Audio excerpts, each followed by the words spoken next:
This is the Welcome to Humanity podcast with thought leader and transformative psychiatrist, Dr. Fred Moss. This show focuses on the betterment of humanity on a global scale.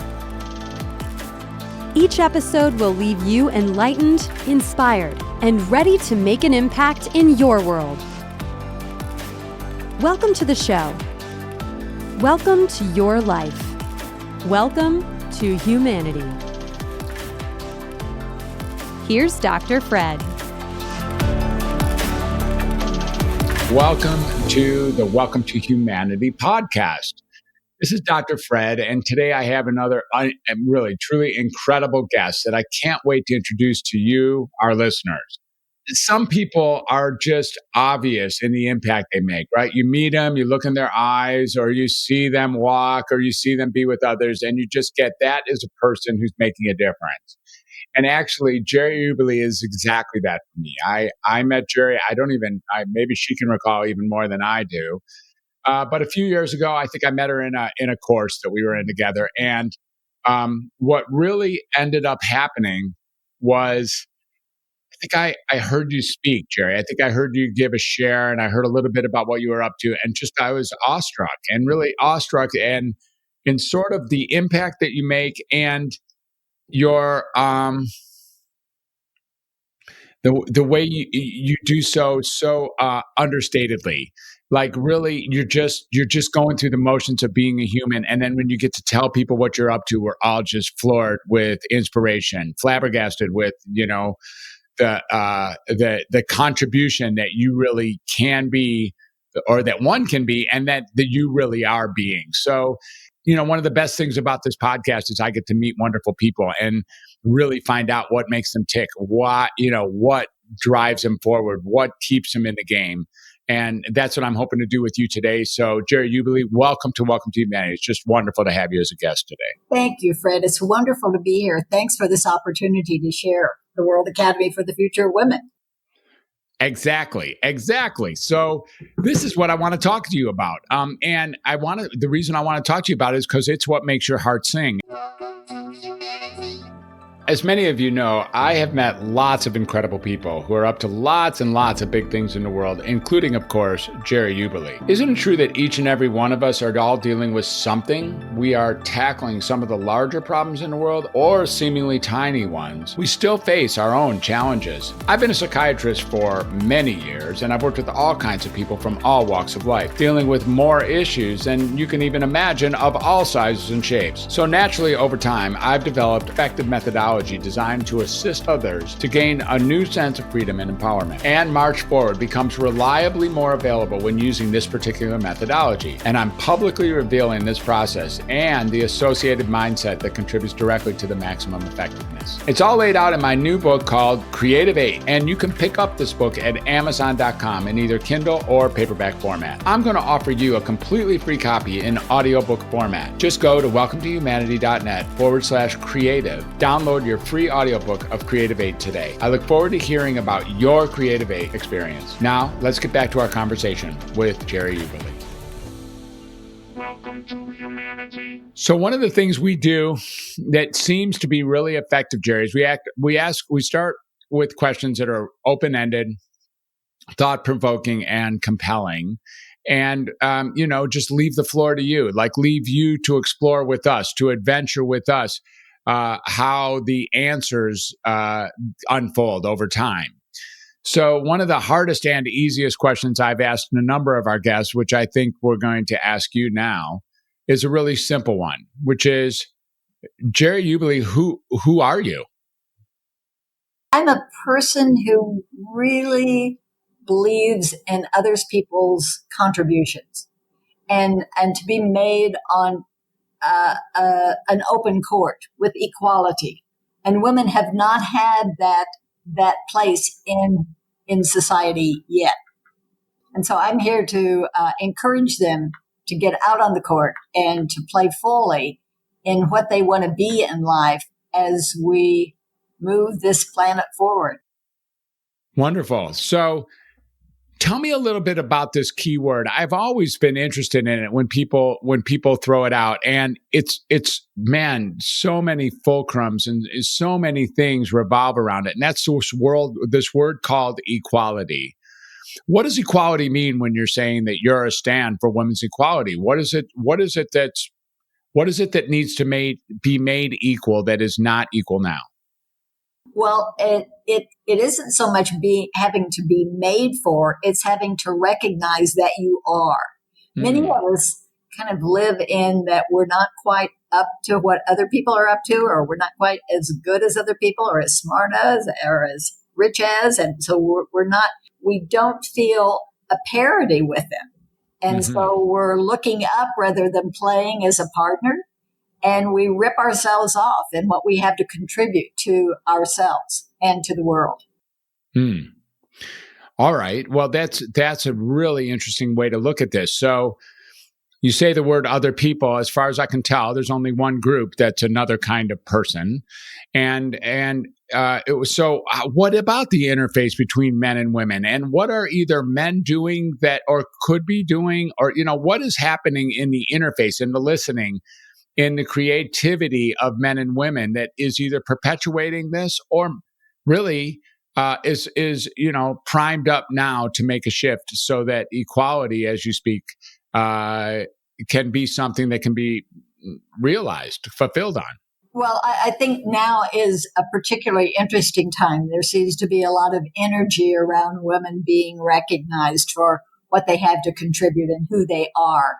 I don't think it's so much that men have held people back, haven't held women back, but women haven't stepped forward into positions that they could have sought and could have shown up for.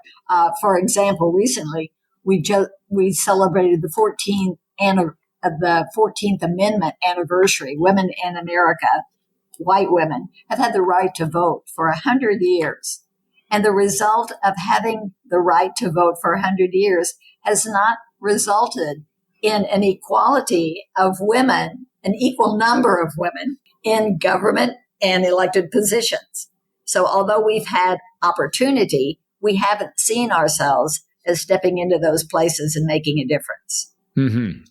Granted, I got that, noted. So here's another question for you. Now, equal is still, I guess I'm circulating around the word equal. And so, I'm wondering, what if the government was a preponderant, many years from now, or at least many months from now, the government or these leadership positions was in a preponderance of women, which I'm not sure I wouldn't vote for immediately, by the way, but that's a whole different question. Would that be equal or would that be unequal? Well, I don't think equal is like 50-50 necessarily, but equal to access, equal to be part of. Women in America, and I'm talking about America right now, but the real draw for me in starting the World Academy for the Future of Women came from the inequality of women worldwide. Women worldwide, 1 in 4 women in the world are born into poverty. Girls are born into poverty. And 75% of human trafficking in the world, 75% are women and girls. And it goes on and on and on in terms of women in executive positions, women on boards, women in government for sure, has not had a significant number of women compared to those of men. And they don't, and certainly in tech's a huge area where women are walking. And the difference that I think you would see, Fred, if women are more represented, let's take equal out of it. Let's say more equal. If they were more represented, you would have a balance of what women see as important and what men see as important. They do come up from a different perspective. Men, when more money becomes available in a family, men see different ways to spend it than women see to spend it. Women generally spend more money on families and children than men do when more money becomes available. And so their choices of how resources are generated and distributed differs widely from a man's perspective.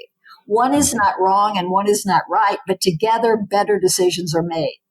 Better decisions are made when both voices are heard. Mm-hmm. Mm-hmm. Well, I amen to that. It's very clear that what you're saying there is something to aim for, at least from my standpoint. And I get that for some people, maybe that's not so. I imagine that there are men out there who would say, let's keep it the same. I wonder, do you think there are women out there who would say, let's keep it the same? Or is this a general would you say that, the wide majority of women would be a stand for this balance, or this what I forgot what term you now replaced equal with, representative women, a representative, woman transformation that you're asking for. Do you think almost all women would think that's a good idea?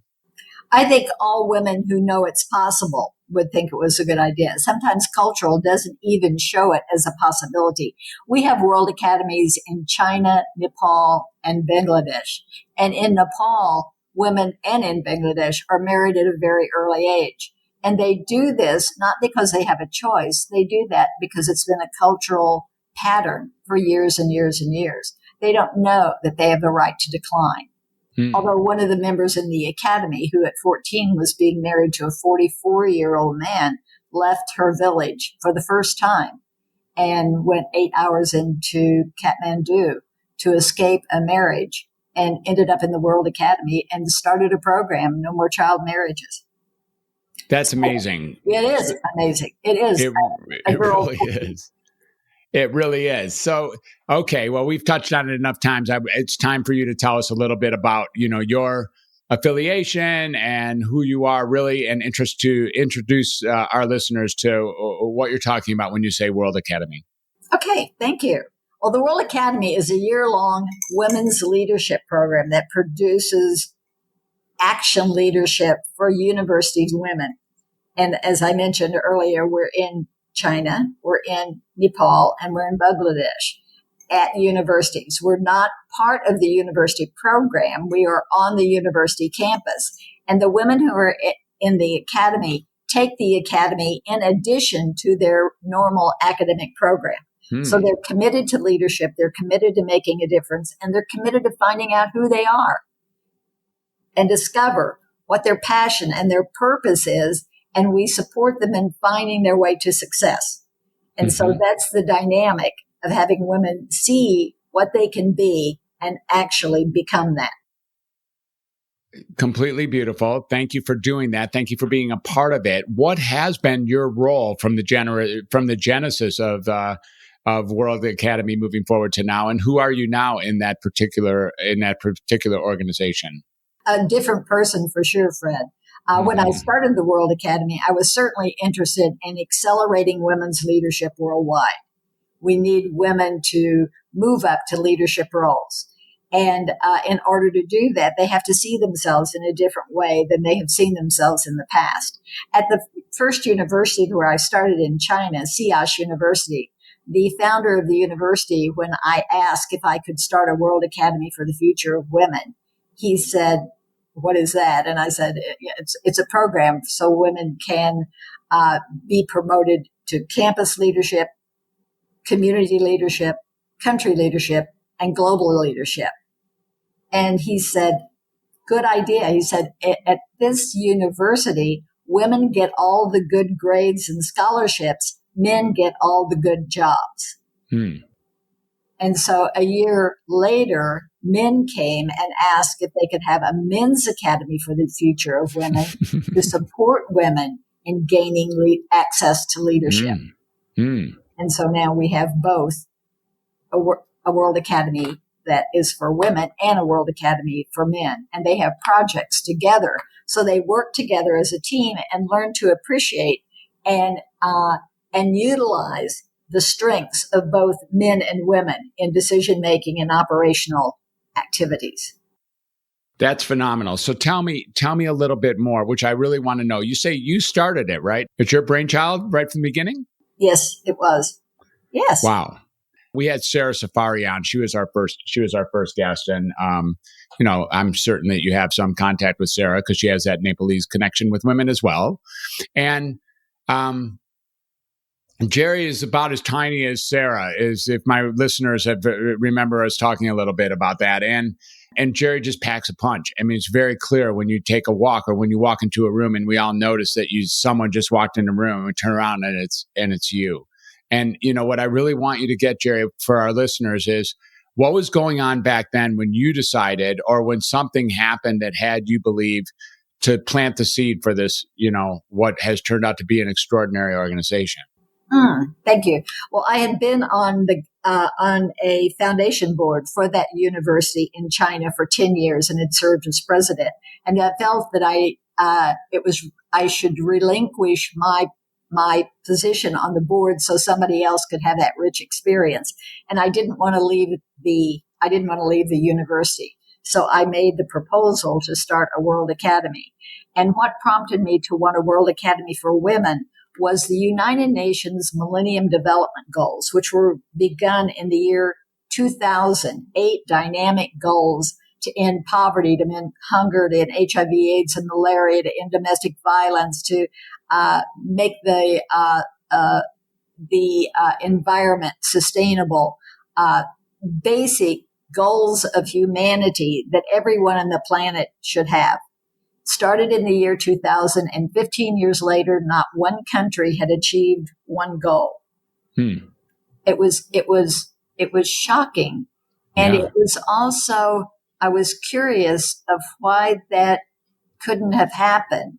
If we can put a man on the moon in 10 years, we should be able to put food in children's mouths, in people's mouths in 15. Given that at least in one country. I mean, at least somewhere. Yeah. Of course.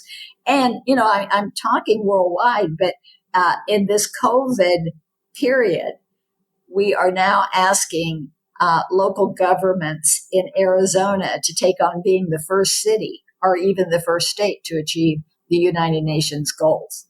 The goals after 15 years. Progress was made. I don't want, this is not a condemnation of the goals, but they weren't achieved in 15 years. And all the resources, all the ideas, the strategies, the food is available. It's not like we're missing anything except leadership to make it happen. And that doesn't mean that there aren't leaders out there. That means that the force of bringing together, the collaboration, the humanity between them will speak and cry out, this is enough. We can feed the planet. We can end the suffering of women whose health care is not as good. We haven't a solution for ending AIDS, but we know how to prevent it. If we prevent it, we don't have to cure it. So we have so much available to us that is not being acknowledged and utilized appropriately in the areas where needs still exist. Mm-hmm. So that was what really drove me to see that in 15 years, sufficient progress had not been made. And then the United Nations upped the ante, and now there are 17 sustainable development goals. All of them have resources available, and we still need the leadership to make that happen. And that is my stand now, that we will achieve the United Nations Sustainable Goals. And is there a by when for that? There is. And it's by 2030. It was another 15-year timeline from 2015 to 2030. And not one country is on target to do that. Everybody's working on it. Everybody's busy. But the dynamics of the collaboration and the humanity in it, I mean, people are suffering on our planet when we have the resources to restore their dignity, to restore their productivity and make life meaningful. Thank you. So, Jerrie, let's play this game. Let's put both of us out there in 2030. And so today is September. We'll say it's September 24th, 2030. And not only has this goal been achieved, it's actually been fulfilled worldwide. Okay. I mean, really, it's like really just like we are looking back at a world that actually got this 17-point item all taken care of, every piece of it by 2030. Jerrie, what happened to allow that to happen? It sure didn't look good. It sure didn't look good in 2020. So what happened to allow that to happen? Well, I think COVID may be one of the first steps to realizing how connected we are on this planet.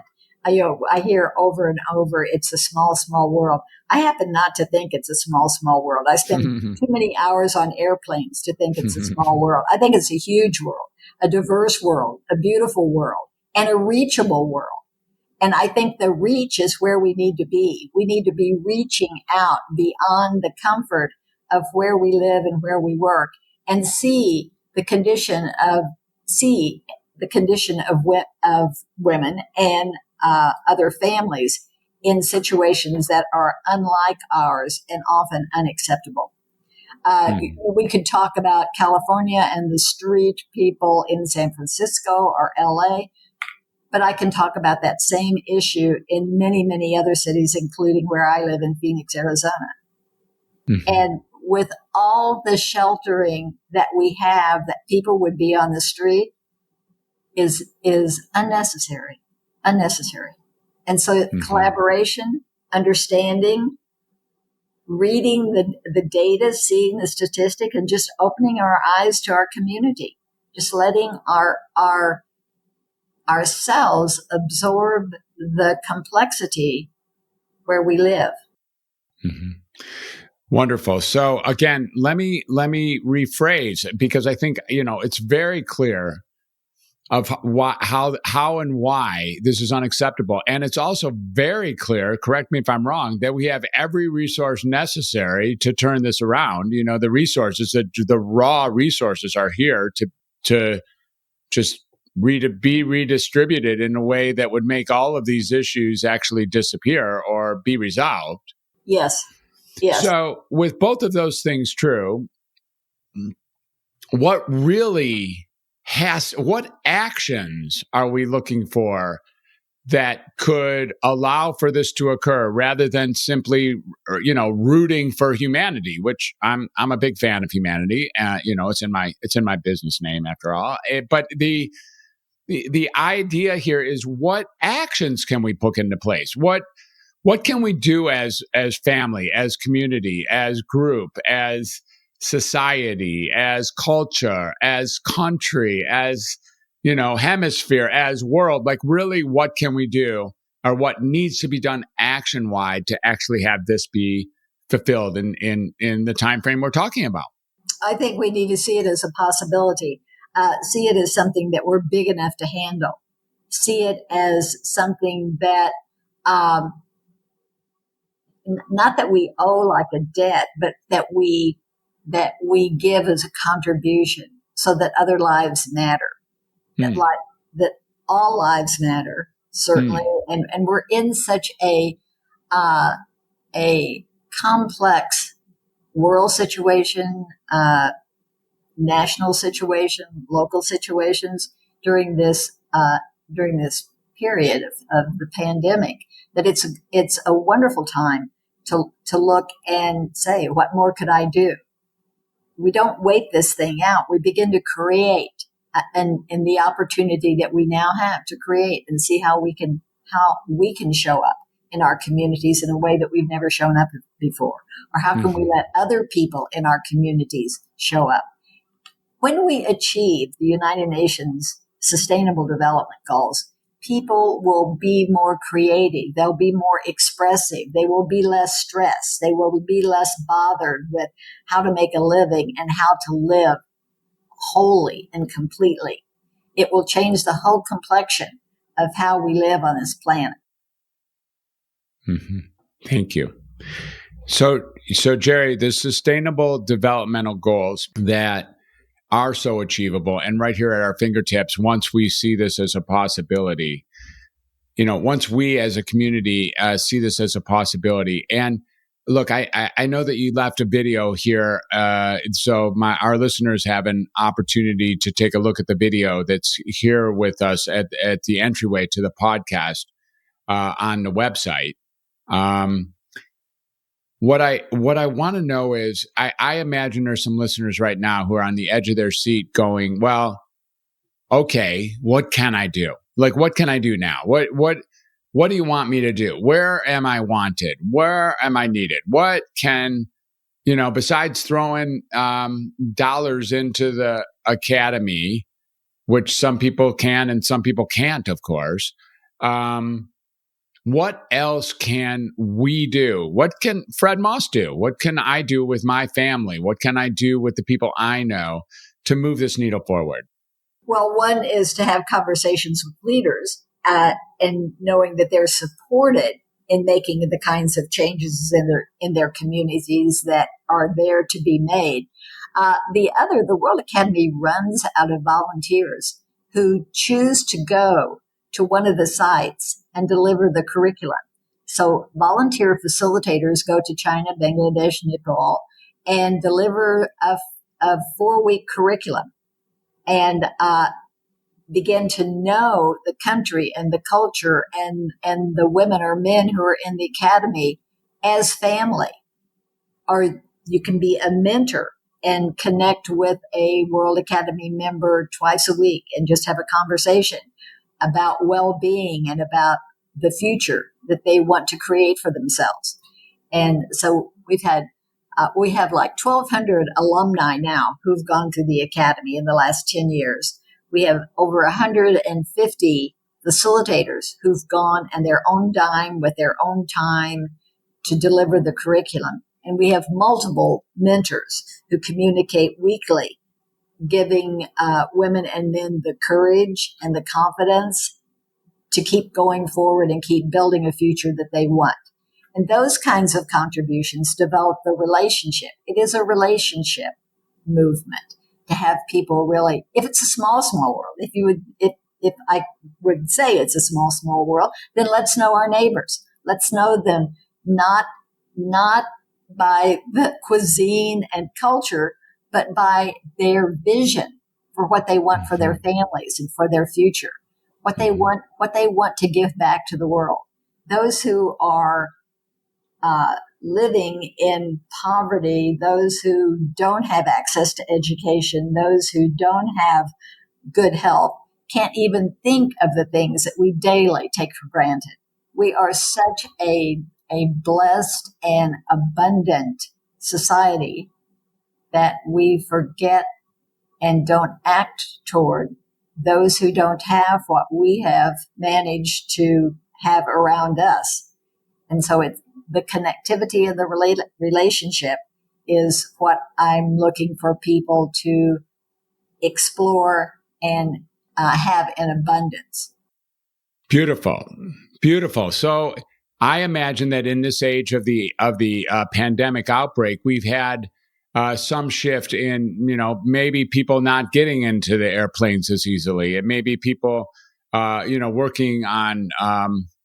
working online through Zoom or Google or whatever format platforms they're using, and still being able to offer some form of mentorship or some form of curriculum delivery. Is that true? Has you been able to adjust with the limitations of travel certainly not being as easy as it recently has been?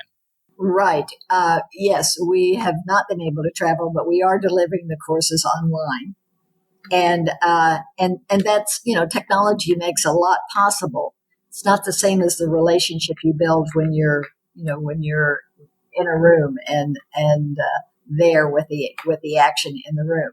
But it certainly will get us through this period until the pandemic ends. But I think we have a long period of not being able to travel ahead of us until we can resume that. So, but we can utilize volunteers for mentors abundantly. That's a quick way to do that. And we may be beginning World Academies within the United States within the next 4 months. And we would need facilitators for that too. So facilitator training and being engaged in the curriculum is also available. And then just being aware, look up the UN Sustainable Goals and see what's happening and see how they relate to your own community and what could happen in your own community if you took one of these on. Mm-hmm. Beautiful. No kidding. It's like it's right there to be read. It's so obvious. It's such a great contribution. It seems like it's, like we said before a few times, it's the resources are here, and what it really takes is some degree of seeing that maybe the urgency or of taking a stand, and then creating the possibility, and then actually taking actions that would move that needle forward in these areas of life that are just, urgently being called for from humanity. Right. And knowing about it is the first step. But just knowing isn't going to make a difference unless you take action.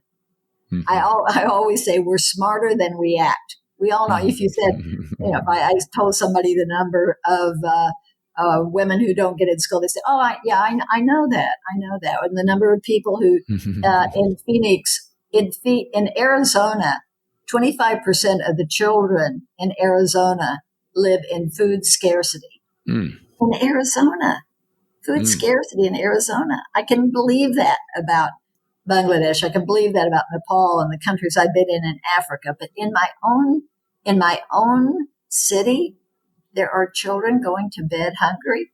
Makes no sense. And it's very true. People on the street, just look around your neighborhood and notice what could be different for these people who deserve and want a life like we're living. Mm-hmm. Well, what is the? I imagine we've been circulating around this, and excuse me if it's redundant, but is there an actual mission, an actual vision that you can recite for which the Academy stands for? Well, it stands for encouraging women to step up. Interesting. That's absolutely accelerating women's leadership, and they can all be ballerina dancers if they want to be ballerina dancers, as long as they know there's women in the village who want a better life. You can. It's not restrictive of where we want women to go. It's totally open. We had a woman from a village in China, a really, really village woman with, dirt floors and no indoor water.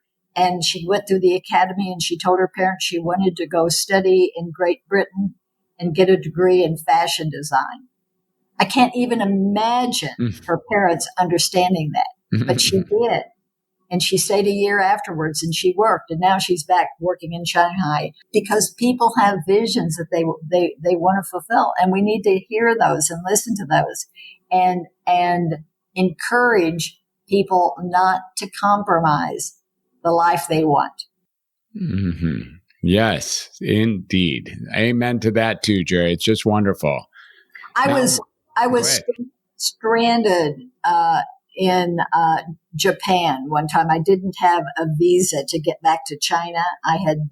My visa had expired, and I was told that I couldn't leave for 4 days because I was there on a Thursday, and the consulate would not be open. And I said, but I need to leave tomorrow, and they would say that's not possible. And I said, well, if it was possible, what would I do? And every single person that I asked that question to knew exactly what I should do. It wasn't possible, but if it was, I should do this and this and this. And I managed to get on the plane the next day, even though everyone had told me it wasn't possible. Mm-hmm. But if it was possible, so we can't feed everybody. We don't have enough money for this. We don't have enough resources for this. Well, if it was possible, what would we do? Exactly.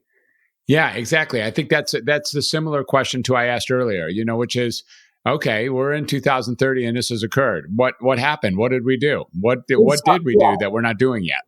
Yeah, we saw that we could make a difference. We saw that our lives mattered. And when our lives matter, we make other people's lives matter. It's a domino effect. It just happens that way. Exactly. I got it. Exactly. Beautiful. So, Jerrie, you mentioned that that this organization, anyways, is in at least 3 countries, or a total of 3 countries. Is it just China, Nepal, and Bangladesh, or is there elsewhere that would you have an impact? We have a memorandum of agreement in Brazil that would have started this year had it not been for the coronavirus. And we're having conversations with 4 other countries who are interested in having academies on their university campuses. Super awesome. That's just great. Well, it's really wonderful that you're doing that. And I get that it's, that you're so much of you, like so much of your core person gets to be self-expressed inside of this organization, and the organization that is in fact your brainchild and from the ground up, but now has very little to do with anything directly with you other than you being the primary vision of what's out here, like you being at least essential to the source of what the purpose is, what the function is, what the mission and the vision is of this particular organization. So, thank you dearly for taking this on and really being someone who, even though the measures aren't being met now, just has a stand that this is to be done. This is to be done because you said so. Thank you. And the credit really lies in the people who've been the mentors and the facilitators and who have hit the ground and said, I'm here for you. I'm here. Let's make life better for you and everyone else. So when the women talk about what they get from the World Academy, when the university women talk about what happened in the World Academy, they say things like, I learned generosity. I learned gratitude. That's not right. Usually the first thing that comes out of leaders. Many times leaders will say, well, I'm empowered. Right. Yeah. Well, they learn generosity and gratitude. They learn confidence and courage.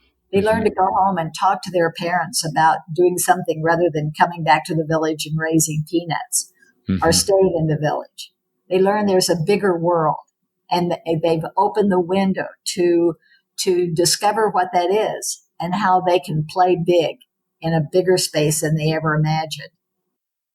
Well, the impact that this would have, these are in some ways when I listen to those, and you'd be able to correct me. So sorry if this is clumsy, but these are yin type characteristics primarily that, is what they're learning. And these are I guess to call them feminine is really not, certainly not politically correct. And I don't really mean to do that, but it's like, the feminine, maybe you can help me out here, sort of the receptive side, but also like, in this generosity, in this compassion, in this, confidence, in this, being, in a granting of being, like, this is what I think you're pointing to, rather than acquiring power or, learning how to manage a budget or learning how to, negotiate until they say yes, or all of that. These are not the same type of characteristics that you're talking about here that get built inside the academy. Yeah, it is the inside for sure.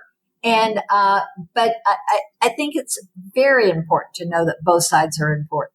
Yes, one exactly. One is not better than the other. We just haven't had a chance to dance together on these issues. Exactly. And that's exactly where I was headed with this. So I totally get that. I mean, yin without yang is not any better than yang without yin. That's for sure. And we really do know that. Okay, good.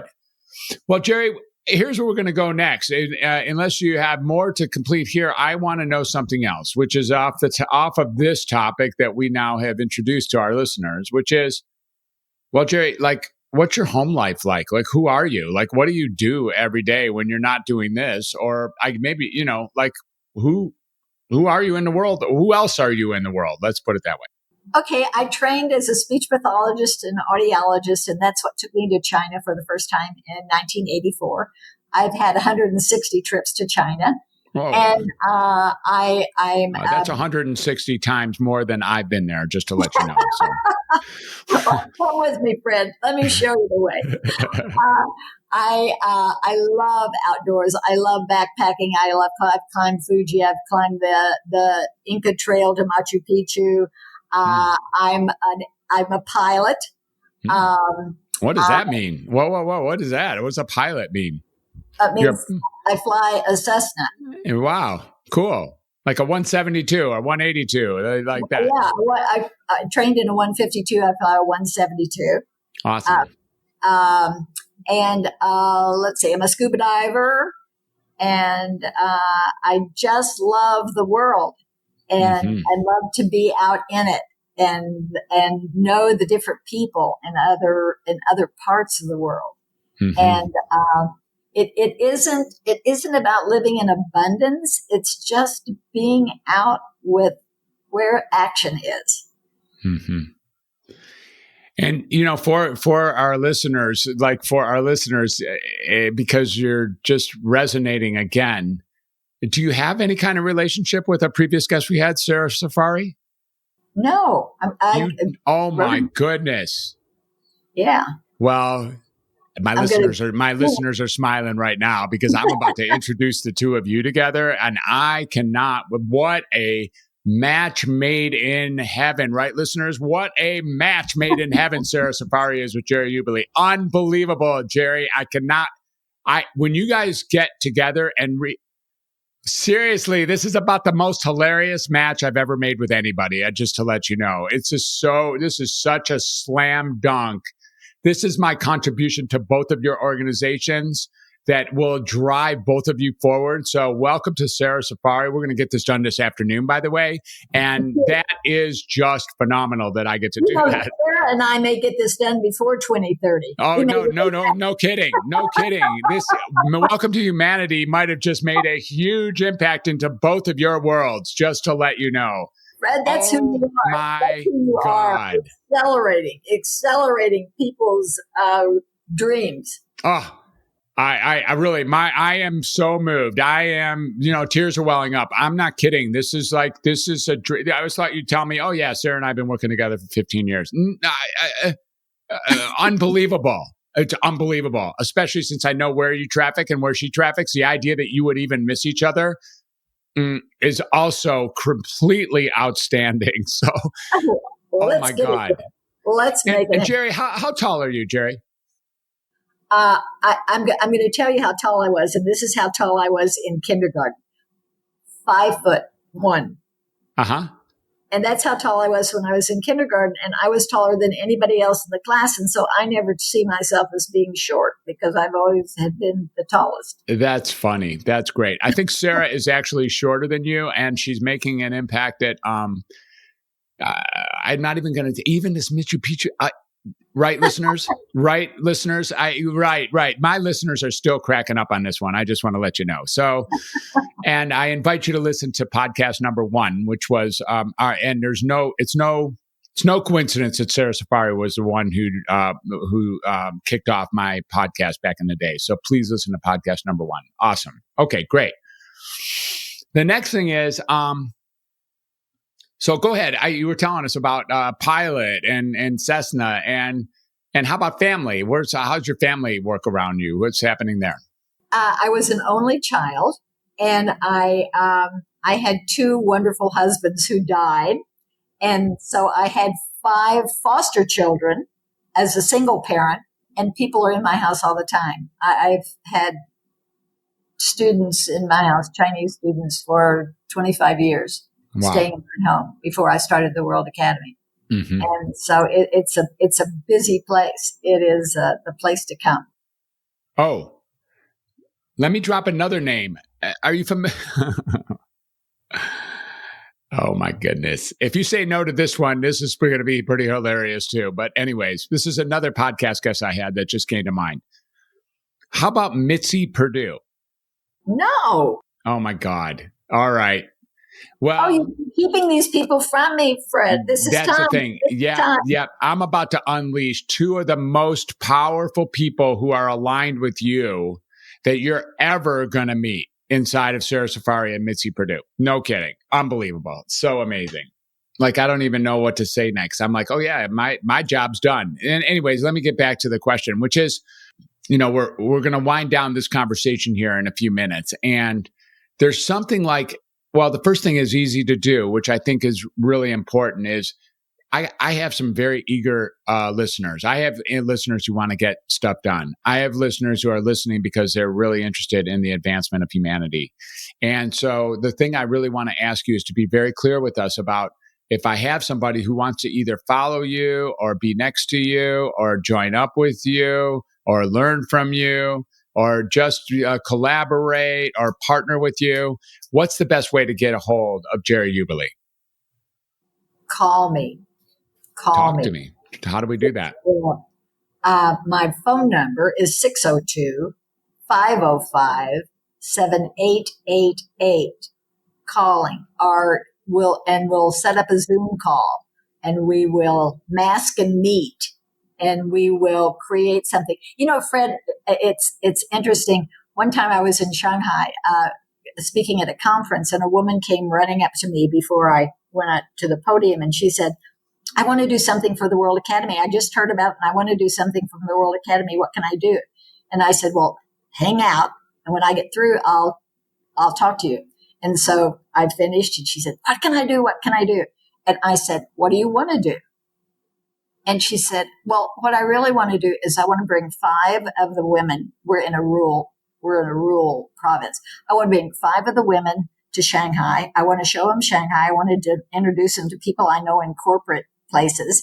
I want to take them and show them the history of Shanghai so they understand that part of the country because they're from Henan, which is a rural community, and I will pay all their expenses. Well, if I would never have thought to say that. What can I do? Well, what I want you to do is bring 5 people to pay all their expenses. Yeah, right. No way. I would never think of that. So when people say, I want to work with you, I say, what do you want to do? And then that gives me a whole new access to their power and their enthusiasm, their vision for who they want to be in the life. And if people end up being who they want to be in life, it isn't a contribution. It's just the way they start living. Exactly. Some of the people who have gone to China as volunteers, I know you're getting to the end. I'm not. I'm just getting wrapped up. When I started the academy and I got permission to have the academy, I came home from China and I was at altitude before I left the tarmac. I was so excited until I landed. And when I landed, I thought, what on earth is the World Academy for the Future of Women? What on earth did I ask for? I have no idea. And we have to start in February and it's already June. And so I put it on my website and people would call me and say, I want to be part of the World Academy. And I would say, why? And then they would start talking and I would start writing. And so at the end of June, I called them all back and said, I'm not funded, but we're going to do the World Academy. What you need to do if you want to be part of the World Academy is buy a ticket to China, stay 5 weeks, and write a module for 4 weeks on leadership. And they said yes. Wow. They said yes. And so in July, we had a weekend meeting. Well, 2 of them called and said, we don't know how the curriculum fits together. We're writing the curriculum. We don't know how it fits together. And I said, if I had money, I would bring you all together and we could knock this out in a weekend because we got so much energy in this. We have so much knowledge. We have so much experience. And they said, well, we live in Capistrano, and why don't you bring everybody to Capistrano? Why don't you ask them to come to Capistrano? I said, I've already asked them to go to China. I've asked them to spend 5 weeks. I've asked them to write a curriculum. Well, of course I can ask them to come to California. So I did, and everybody came. And we ended the weekend with a full year curriculum. Wow. And it was done. So when you ask people, how do you want to help? They know. They know what they can do. They know where they're not expressed. They know they're bigger than they've been acting. So how do you want to play? Call me and tell me how you want to play. That's beautiful. And if that's not a reason to come work with Jerrie Ueberle, I can't think of another one. I mean, you actually get to declare out loud what you want to do, like what you want to do. And what you have here is a leader who's not only going to encourage that, but is going to fit that into exactly what needs to be done so that you don't even have to work doing anything that you wouldn't have wanted to do anyways, and probably take on a life that is closer to what you wanted to do than what you were doing before you asked to assist. So that's just awesome. Just amazing. Thank you. Yeah. Jerrie, what's your website? What's your website? www.wafw.org. O-R-G. WAFW.org. Okay, awesome. Yeah. Beautiful. Yeah. All right. Fred, thank you. Oh my God. Right? Yeah, I thought of one other way. Go. Each year in May, we have an annual women's symposium. It started with 1,300 women, and now last year there was 10,000. 10,000. Wow. Yeah. So speakers, we'll probably do it virtually this year. We need speakers. We need participants if we can go, or participants on the virtual World Academy symposium. So come aboard. Yep, come aboard. And for the men out there, are these there's some men who are listening to the show as well. And is there something they can do besides encouraging their wives and girlfriends, sisters, mothers, and daughters to join? What else is there for them to do? They go as facilitators too, Fred. Yeah, that's what I thought. Yeah. And they're mentors as well. We have facilitators. We have facilitators who's gone to all three sites. We've had facilitators who have facilitated 6 different times. That's awesome. And these are not people of wealth. These are not people of means. They're mean people who are out to make a difference. Exactly. They do GoFundMe. One woman from New Mexico raised a garden and canned the garden and sold the fruit and the vegetables and earned her airline ticket by that. Wow. So see, great. No wonder the women are inspired. No wonder they see gratitude and generosity because it lives with them when they're in the World Academy. All right. Well, that's just awesome. So in this day and age, I think we all wake up every so often and we just get that the world, we get a disempowering, a shot of injection of, maybe the world not working, or maybe it's like, oh, it's going to hell in a handbasket, or I can't do anything, or helpless or hopeless or despair or, fear or terror or just aimlessness, and all those things. They can sink into our full human life as well. And what I'm hearing here is just such an example of bringing forth in humans, like bringing forth the quality of human that not only is surviving, but here to repair the planet, here to make a difference, here to make sure that, until we're all good, none of us are good. Like really getting that the contribution that's available by taking a few steps and then being the person, you want to be anyways. It can be so hugely impactful. And Jerrie, it just seems like you're properly the the personification of those exact characteristics. So I speak for all my listeners and all the people who haven't yet been lucky enough to hear you or be with you when I just say very deeply, thank you for being you. Thank you for giving me this opportunity. And I look forward to meeting Sarah and Mitzi and anyone else if you think of. Of course. Let's get Sarah and Mitzi right in your lap this afternoon, though. As soon as we're done here, we're gonna create those contacts. That's terrific.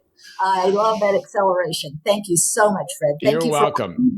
And thank you for this podcast. Absolutely. Thank you, Jerrie Ueberle. Thank you, listeners. Thank you for just enjoying another fabulous episode of Welcome to Humanity. Right? I mean, I'm like the luckiest dude in the world that I just get to sit here and then speak to people who are up to this kind of good, and then, and have them just spill it out on us and really show us that really show us what ordinary people, Jerrie, in the end, really, right, is ordinary. And but in the real end is just making an extraordinary impact on a global scale.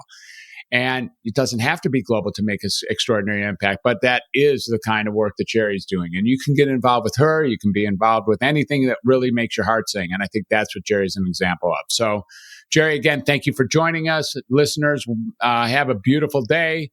And, as always, really the way to get through this thing is just to remind yourself to welcome yourself to humanity. So welcome to humanity. Have a great afternoon. Bye for now. Thanks again, Jerrie. Thank you. Holy cow, what another amazing interview. Like Jerrie Ueberle, I'm telling you, she's just up to so much. And this idea of being around, getting her work done around the planet and her just deepest passion for making this happen again in the next 15 years, for actually taking on this sustainable initiatives of the United Nations. And so doing so with just so much aliveness, so much alacrity, so much passion, and with a stand to just make a difference in a world where inequality is leading to some extraordinary challenges in the world. And she is just a matter of come aboard and just be who you are and let's get this done. Like, so moving. Oh yeah. And the fact that she doesn't know Sarah or Mitzi, that I get to introduce the three of them together. Yeah, that's pretty terrific side effect of having this podcast running. So super cool. So maybe when you were listening to this, you thought, I have some people that could really, really benefit from hearing this episode. Go ahead, reach out to them and invite them to listen. And of course, to subscribe to the Welcome to Humanity podcast. And of course, I'd love for you to subscribe as well. So go ahead and take a moment and hit that button on your podcast player. What we'll be able to do is send you the latest episodes as they become available. Secondly, if you really like what we do here and it's making any kind of difference for you, take a few minutes and leave a positive review on the Apple Podcast site. Subscribes and reviews are the two major ways we reach more listeners with the Welcome to Humanity podcast. And if the conversations we're having here are making a difference for you, well, go ahead and pay it forward by subscribing and leaving a great review. I would be truly grateful for your support. Also, to catch up on past episodes, head on over to welcometohumanity.net/podcast. So until next time, this is Dr. Fred, and this has been another wonderful and super fun edition of Welcome to Humanity. Thank you for listening. Have a beautiful day.